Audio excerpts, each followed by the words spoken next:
the Imperial State Crown. Anyone who's been to the Jewel House at the Tower of London will know there are several crowns to be seen there, but only two of them are actually used. The St. Edward's crown and this one, known as the Imperial State Crown. It's normally kept at the Tower, but I have it here at Buckingham Palace because I wore it this morning at the state opening of Parliament. The crown, as you see it now, was made for Queen Victoria in 1838, but many of the individual stones have a much longer history. The oldest is probably this sapphire, which is said to have been worn as a ring by Edward the Confessor nearly 1,000 years ago.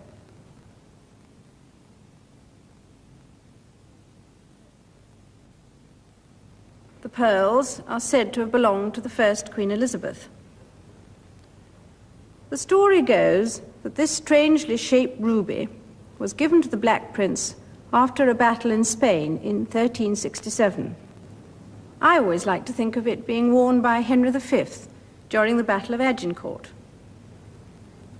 It's difficult to be absolutely certain about some of the other stones, because after the execution of Charles I, Cromwell had the crown jewels broken up and sold.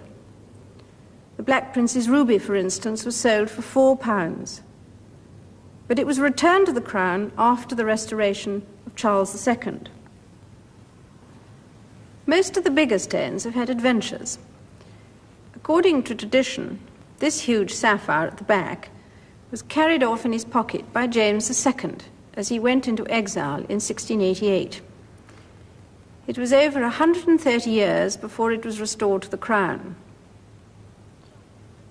This great diamond is a more recent addition. The first star of Africa is even bigger and is in the scepter. Both of them are parts of an immense diamond which was found quite by chance by the manager of a mine in South Africa in 1905. Apparently, he just dug it out of the rock face with his walking stick. This is a model which shows you what it looked like. The whole Cullinan diamond, as it came to be known, was given to my great-grandfather, King Edward VII, on his birthday. The Dutch jeweller, who had to split it before it could be polished, was so overcome by the responsibility that he fainted as he struck the blow, but he did it perfectly. There are two smaller pieces which my grandmother always referred to as the chips. This crown is worn at openings of Parliament and after a coronation. The other one, the St. Edward's crown, is only worn once, at the moment of crowning.